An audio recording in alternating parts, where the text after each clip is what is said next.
follow-up video because obviously I lost my voice, but I wanted to make a video clarifying because of the 1,000 comments, majority of them were saying the same thing, and I see that a lot of people misinterpreted or assumed that what I was saying was that Obsession didn't make money, and that wasn't the point of the video at all. The only reason that I used Obsession as the example for movies that have gone to streaming quickly is because I had just seen the movies in theater a month ago. That was the only reason. I even did a review on it. It's on my page. That was the only reason I used Obsession as the example for movies moving to streaming quickly. A lot of people commented and said that 2 months is standard now. Like 2 months is how long it takes for movies to go to streaming. And I agree. However, that did not used to be the norm. That is the new norm. And that's why movie theaters, in and of themselves, let's be more specific, are not making money the way they used to. A lot of people said, oh, this movie made a lot of money. It did. It did. However, that is not how things are going for most of the movies. I mean, AMC made $4 billion last year and still lost over $133 million. So to bring in $4 million and you're still not in a profit, you're still losing money, shows that movie theaters are not making money and are not booming the way they used to. And we're not talking about just pre-COVID, we're talking about a change that has happened and has been happening over the last 15 to 20 years since streaming was introduced. That was my point. And a lot of people said that the example that I used was not a good example. So let's give another one, okay? Disclosure Day, a Steven Spielberg film came out a month ago. And tomorrow, you will be able to buy it on Amazon Prime for $24.99. Now ask yourself, how many people are going to see that it's available on streaming and that they can just buy the movie and have the movie instead of going to the movie theaters and paying the same amount to see the movie once?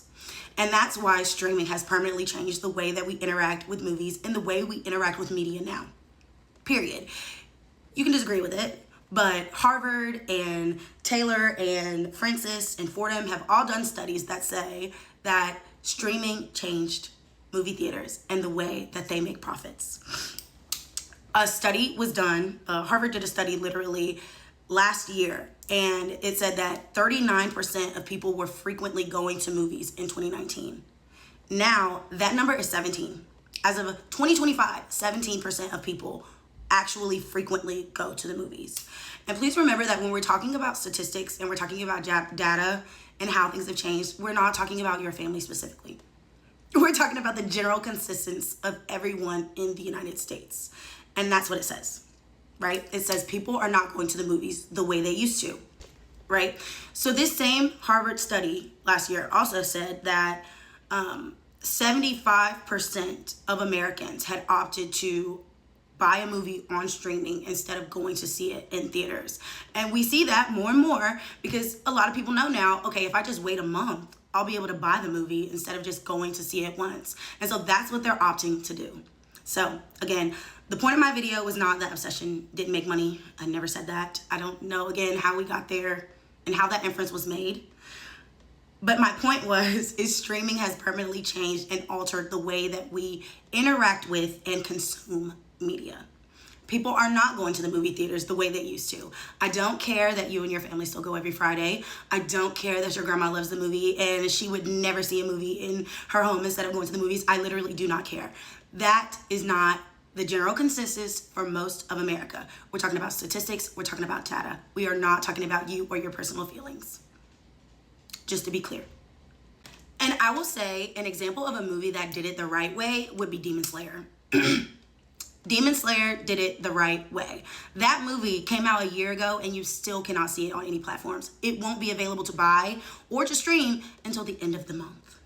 And that movie made over $700 million internationally. So when you talk about doing it right, and if you give people something to want, you limit access so that you really feel like you're getting something and gaining something from going to the movies to see the movie. That means that you cannot make it so accessible to everyone else to the point where I'm willing to wait that month. Now, I'm not saying me specifically, but generally, you're willing to wait that month because you know it's only going to be a month.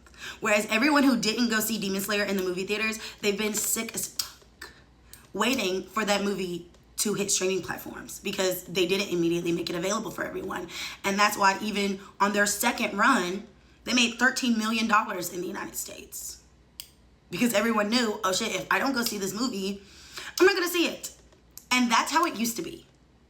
And that's why people used to go to the movies. It's because it was a major talking point. There was actual FOMO and feeling like you would miss an opportunity and you were missing out if you did not go see the movie on release weekend, right?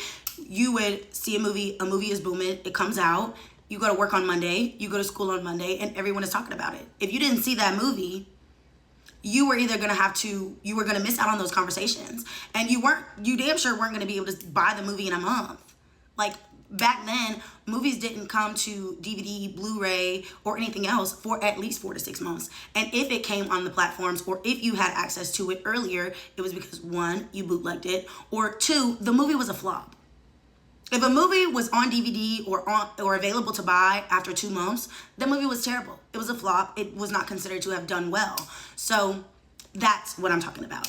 This isn't for the people who were children when COVID happened. I wasn't a child when COVID happened. I was an adult. So I remember what life was like before COVID, and I remember what life was like before streaming, and that's how it was.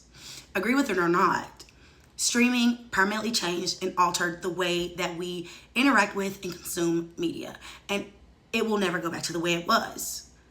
But is that a good thing?